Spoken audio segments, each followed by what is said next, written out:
Dintenipun wulanipun boten kenging pun lih kedah wulan besar, dintenipun boten kenging pun lih kedah Kemis.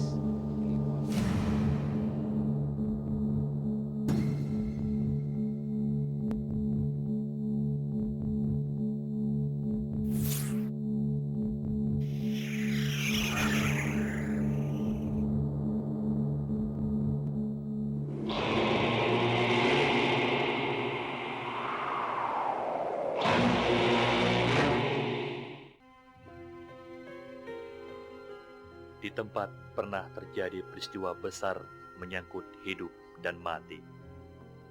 Masa kering datang, wabah penyakit menjalar ke penjuru desa. Orang sakit di pagi hari, sorenya terbujur tak bernyawa.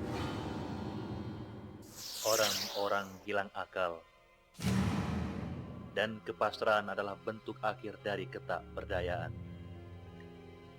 Di tengah kepanikan itulah, konon muncul sebuah sumber air yang mengalirkan air jernih. Tempat ini akhirnya menjadi tempat yang disucikan dan dihormati oleh masyarakat desa. Namun imbasnya, kemudian ada orang-orang tertentu yang justru menjadikan tempat ini sebagai tempat persembahan. Waton purun ngleksanakaken penuduhipun Kyai Danagung, lakonmu kudu ngene, lakonana iki ngene, syarate ngene, kula kinten tinimbang kalih saderengipun nggih wonten peningkatanipun. Aning aku njaluk janggrung wae rasa nganggo wayang.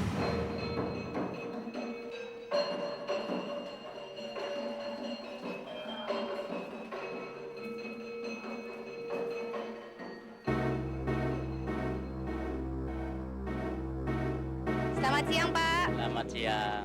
Maaf, Pak, kami mau nanya nih. Ya, Bapak itu percaya nggak sih, Pak, dengan adanya pesugihan?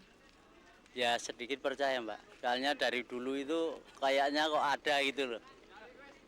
Berarti kenapa Bapak hanya sedikit percaya? Apakah Bapak pernah melihat buktinya atau pernah melihat orang-orang yang pernah mengikuti pesugihan tersebut, Pak?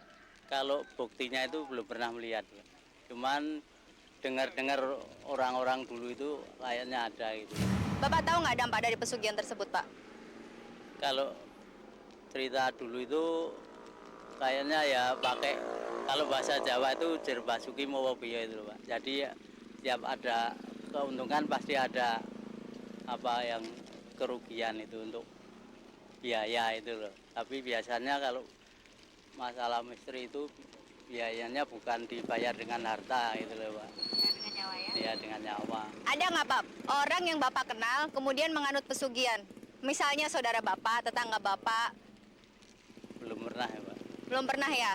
Terus kalau Bapak sendiri, maaf nih Pak, Bapak tertarik nggak untuk mengikuti pesugihan tersebut, Pak? Kalau saya pribadi enggak, Mbak. Soalnya saya percaya dengan Tuhan, Pak.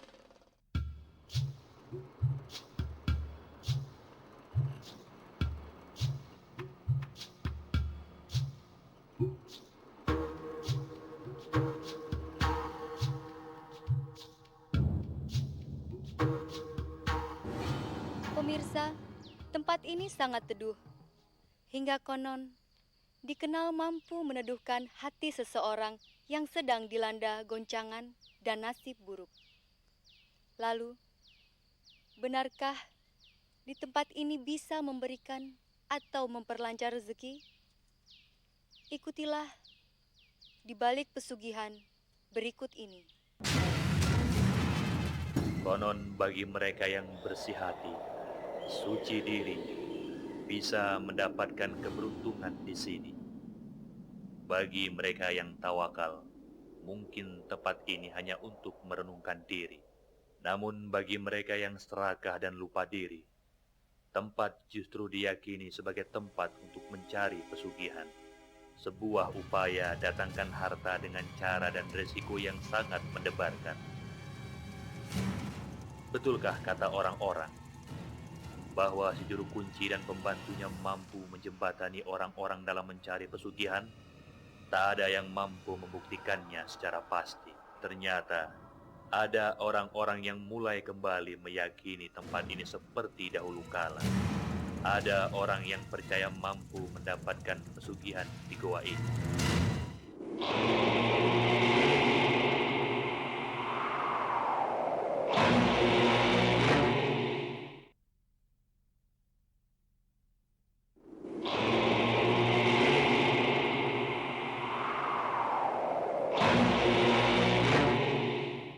Konon setelah mendapatkan petunjuk dari roh penunggu, si pemohon harus melakukan ritual di goa. Langkah demi langkah menyiratkan degup jantung tersembunyi. Seakan hanya perjalanan tanpa beban dan resiko.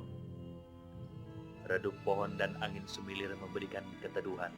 Niku zaman para wali menika sendang reneng menika kagem nggih ngendikanipun simbah menika dereng enten tiyang zaman para wali menika ngendikanipun simbah menika dipun dadosaken bungawan lajeng ngendikanipun tiyang sepuh mireng jago kluruk lajeng menika wurung boten siyos.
Hati Kiai. Iki ngeterke sedulur-sedulur. Yo kepengin tirakat utawa nyuwun pangestu Kiai ben anggone urip iso ningkat.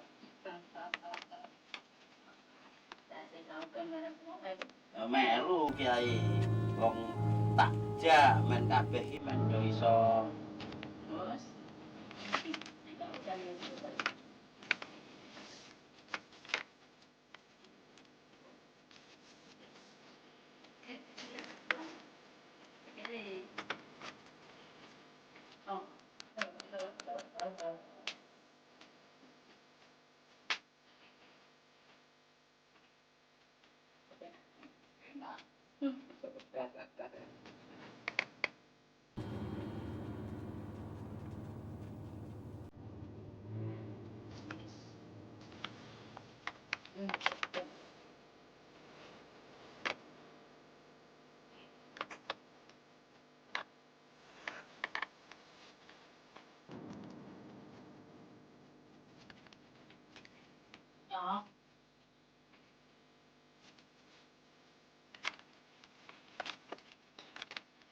ya rezekine Kiai.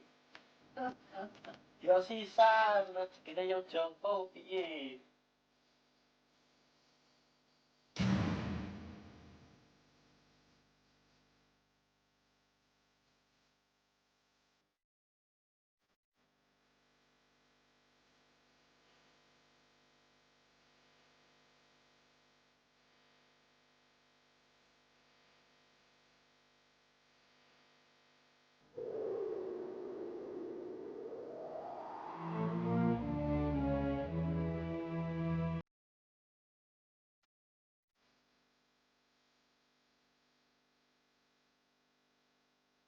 Tangan dibasuh dari mata air yang tak pernah kering, meski ada di tempat tandus. Inikah simbol rezeki kan terus mengalir, hingga pemohon diharuskan membawa air untuk dibawa pulang.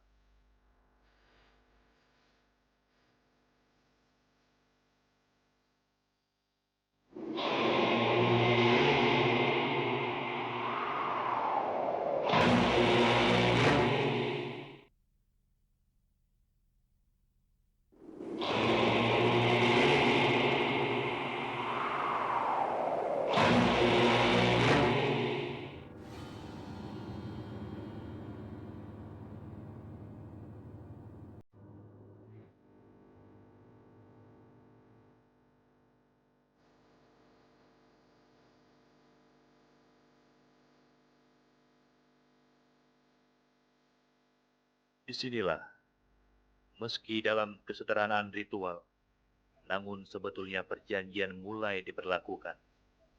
Pemohon telah masuk dalam aturan gaib yang mengharuskan beberapa persyaratan. Jika kekayaan datang, maka ia harus bernadar.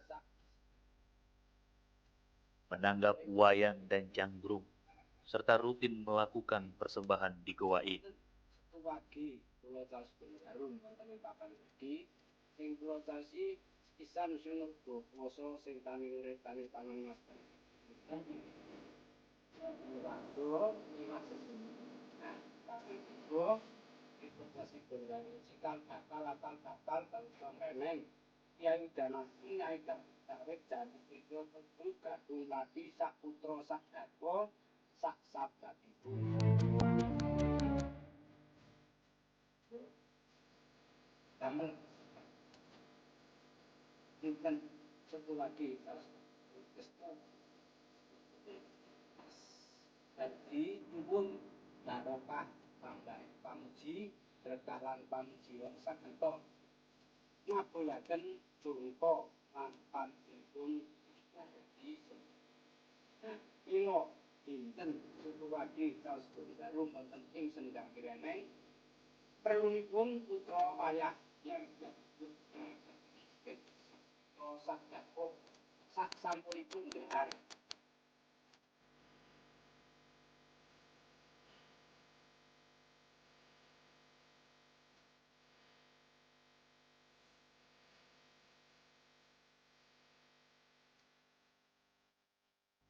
Pada saat ibu menjadi perantara atau pada saat ibu menjadi emban, apakah ibu dalam keadaan sadar atau tidak sadar?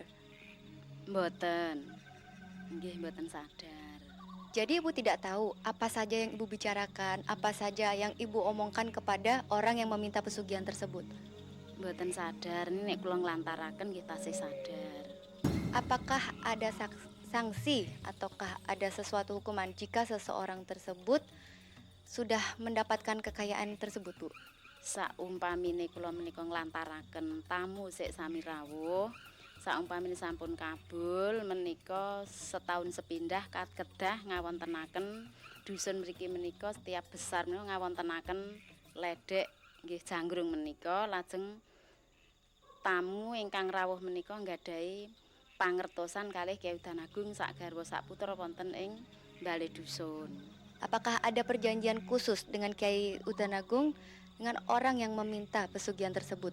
Nggih mboten khusus, nggih niku kedah rutin 3 bulan sekali menika kedah ngawontenaken bekti kalih Kyai Udan Agung.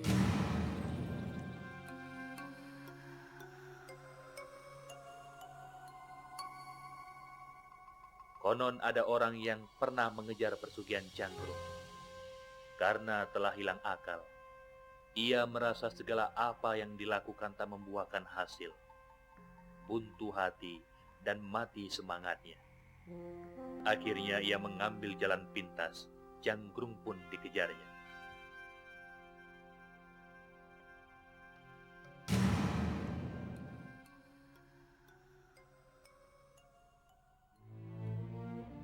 Entah dari mana datangnya, kekayaan tiba-tiba menggelembung, namun itu bukan tanpa persoalan. Kemanapun ia melangkah, bayang-bayang hitam penari canggrung terus membuntutinya.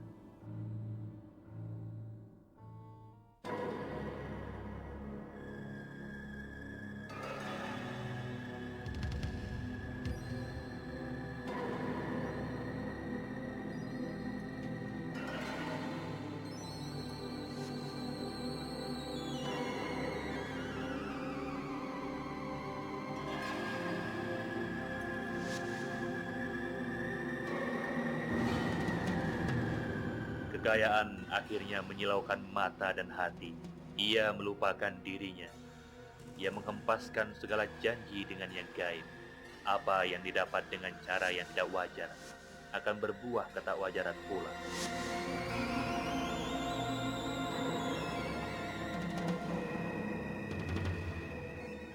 Persembahan dan janji kemeriahan ritual di tempat keramat terlupakan. Akhirnya, ada kehendak yang menghentak dari alam yang tak teraba.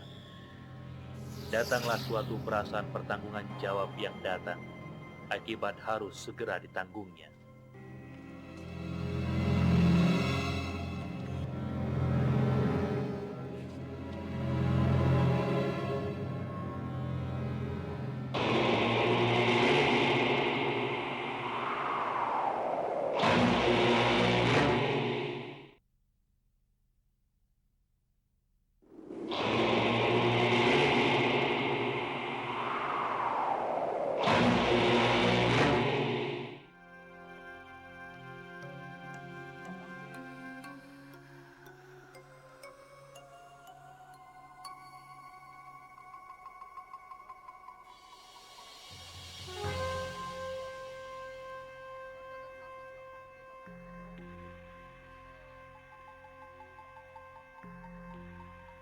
Begitu mudahnya ia menghamburkan uang tanpa batas. Ia tak ketahui dengan pasti bahwa suaminya telah melakukan persekutuan dengan setan dalam mendapatkan kekayaan.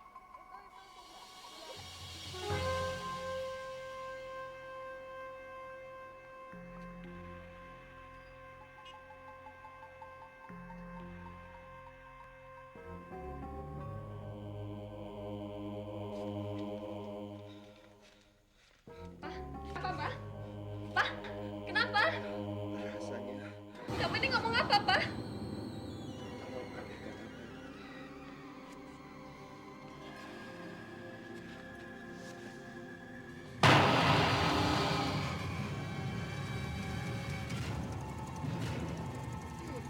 Pak! Pak!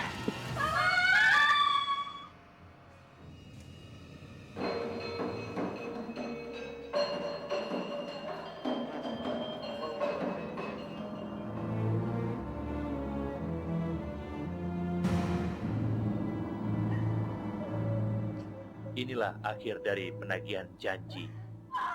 Ia telah lupakan segalanya. Ia lupakan Tuhannya, dan kini kematian telah datang dengan sangat mengenaskan.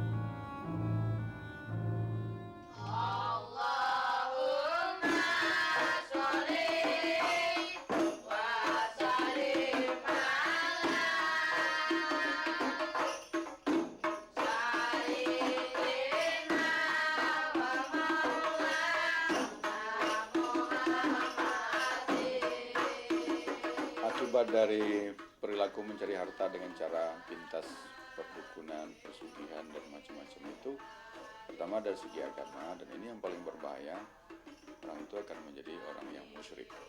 Nah, kalau musyrik, berarti pahala-pahala amalannya yang lain itu akan hilang, dihapus oleh kemusyrikan itu.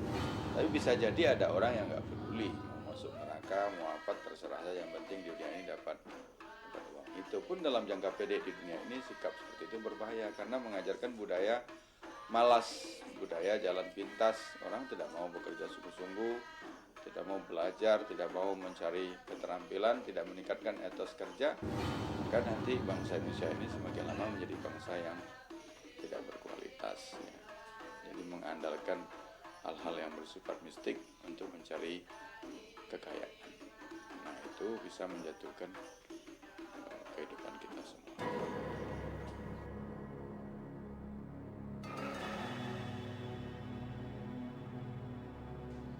Kemenyan dan kembang seolah menjadi ritual kewajiban di tempat-tempat keramat. Aroma bunga menebar dan memberikan kabar. Namun, ada pula akibat yang harus ditanggung si empunya.